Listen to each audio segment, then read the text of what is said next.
তোমরা যা চেষ্টা করলে আরো চেষ্টা বাড়াই দিতে হবে। আচ্ছা, তোমাদের জন্য আরো একটা স্পেশাল সংবাদ আছে।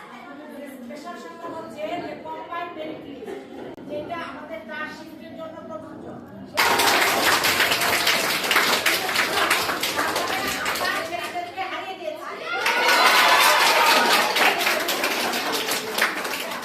তোমরা সবসময় ভালো করো, তারপর বিশেষ যত্নে অবশ্যই তোমরা আরো ভালো করবা। আছে আরো বাড়াই দিতে হবে, ঠিক আছে? সবাই একমত? প্রমিস সবাই? ওকে। এবার আমি নাম ঘোষণা করতেছি তোমাদের সেকশনে 1st থেকে 3rd 4th।